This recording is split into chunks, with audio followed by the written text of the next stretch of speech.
இந்த தும்பப்பூவில் இருக்கக்கூடிய மிக முக்கியமான ஆன்டி ஆக்சிடென்ட் என்று சொல்லக்கூடிய எதிர்ப்பாற்றலை அதிகப்படுத்தக்கூடிய பொருளும் கேன்சருக்கு எதிராக போரிடக்கூடிய அந்த தன்மையும் வந்து பார்த்திங்கன்னா கேன்சரை வரவிடாமல் தடுப்பதற்கும் ஆரம்ப நிலையில் இருக்கக்கூடிய புற்றுநோய்களுக்கு மிகச்சிறந்த ஒரு அருமருந்தாகவும் பயன்படுகிறது.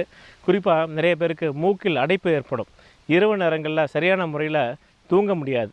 இப்போ மூக்கில் ஏற்படக்கூடிய அடைப்புகளுக்கு தும்பப்பூவு அல்லது தும்ப இலைய சாறு எடுத்து அது 1 அல்லது 2 சொட்டுகள் வந்து நாசியில் விடும்போது மூக்கடைப்பானது குணமாகும்.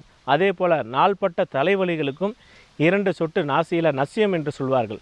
ஸோ நசியம் என்றால் அந்த ட்ராப்ஸை வந்து நாசியில் விடுறது. ஸோ நாசியில் விடும்போது நாள்பட்ட தலைவலிகானது நல்ல முறையில் குறையும். அதே போல் பாரம்பரியமாக நம்ம வேது பிடிக்கக்கூடிய ஒரு அற்புதமான ஒரு முறை உண்டு. இந்த பாரம்பரிய முறையில் நிறைய விஷயங்கள் நம்ம மறந்து போயிட்டோம். அதில் வந்து வேது பிடிக்கக்கூடிய ஒரு முறையும் உண்டு. தும்பை